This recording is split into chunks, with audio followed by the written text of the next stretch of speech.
Role of effective teachers in managing classrooms. Classroom strategies جو ہیں they all depend on how teachers manage the class room.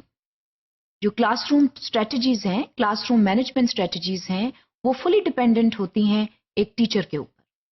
Teacher کے اوپر یہ لازم ہے کہ اس کو ان تمام اسٹریٹجیز کا پتہ ہو، اور سب سے بنیادی بات یہ ہے کہ رولز اینڈ ریگولیشنز جو کلاس روم میں سیٹ کیے جا رہے ہیں ان کو وہ بہت احتیاط کے ساتھ اسٹوڈنٹس کو بتائے، کیونکہ عام طور پر لیسن پلان ڈسرپٹ تبھی ہو جاتا ہے جب اسٹوڈنٹس کو رولز اینڈ ریگولیشنز کے بارے میں پتہ نہیں ہوتا. اس کے لیے یہ بے حد ضروری ہے کہ جو کلاس روم رولز ہیں ان کو آپ اسپیسیفک رولز میں بریک ڈاؤن کریں. اس کا مطلب یہ ہے کہ ایک دم آپ رولز جو ہیں وہ 1 2 3 4 5 کر کے بتانے شروع مت کریں. آپ ان کو اسپیسیفک رولز میں بریک ڈاؤن کریں اور اسٹوڈنٹس کو وہ جو اسپیسیفک رولز ہیں وہ بتائیں. جب آپ ایک دم سب رولز اسٹوڈنٹس کو بتا دیں گے تو آدھے وہ بھول جائیں گے.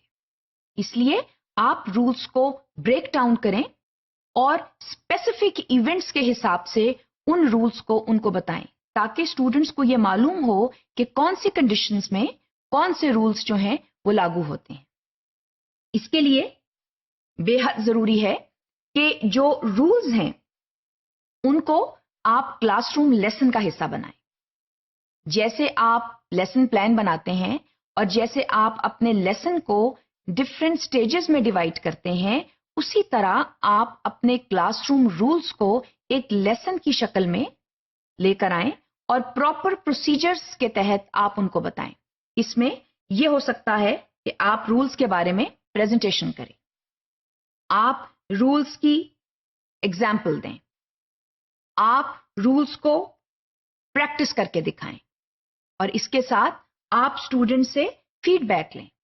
کیونکہ یاد رکھیں، ہم نے پہلے بھی بات کی تھی کہ جب ہم کلاس روم رولز کی بات کرتے ہیں تو اسٹوڈنٹس اور ٹیچرز مل کر رولز بناتے ہیں.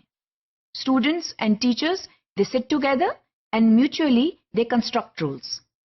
اسی لیے یہ بے حد ضروری ہے کہ جب رولز کو پریکٹس کیا جائے تو ساتھ ہی آپ اسٹوڈنٹس سے فیڈ بیک. ہو سکتا ہے کچھ رولز جو ہیں وہ غیر ارادی طور پر پیونیٹیو ہو جاتے ہیں، غیر ارادی طور پر وہ اتنے سخت ہو جاتے ہیں اور جہاں پر اس سختی کی ضرورت نہیں ہوتی. That is why taking the feedback from students regarding the rules is also very very important. تو جیسے میں نے ابھی بات کی کہ جب رولز ہیں ان کی پراپر انفورسمنٹ کے لیے یہ ضروری ہے کہ آپ ان کو ایک لیسن کی شکل میں پیش کریں، تاکہ وہ ایگزامپلس کے ذریعے، پریزنٹیشنز کے ذریعے اور پریکٹس اور فیڈ بیک کے ذریعے اسٹوڈنٹس جو ہیں وہ ان کو اچھی طرح جان لیں. اس کے علاوہ جو افیکٹو ٹیچرز ہوتے ہیں وہ اس چیز کو پریڈکٹ کر سکتے ہیں کہ کہاں پر کنفیوژن جو ہے وہ آئے گا اور کون سے جو رولز ہیں ان کو ایمفیسائز کرنا زیادہ ضروری ہے. کیونکہ بعض اوقات ایسا ہوتا ہے that some rules are very easy to understand. However, there are some rules that need proper reinforcement. So that is very important. Also, there are some rules that need to be emphasized again and again. ایک بہت چھوٹی سی مثال ہے کہ students جو ہیں بعض اوقات اپنے مٹیریلز جو ہیں اگر پینسل شارپ کرتے ہیں یا کوئی کاغذ ہے اس کو زمین پر پھینک دیتے ہیں. اس رول کو زور دینا اس پر بے حد ضروری ہے that you have to use a dustbin in the classroom. That is very very important. So there are certain rules جن کو بار بار emphasize کرنا جو ہے وہ بے حد ضروری ہے. اس کے علاوہ یہ بھی بے حد ضروری ہے کہ رولز جو ہیں ان کی پراپر مانیٹرنگ کی جائے، اور یہ بھی بہت ضروری ہے کہ جو پرابلمز ہیں ان کو ڈائریکٹلی جو ہے وہ ہینڈل کیا جائے.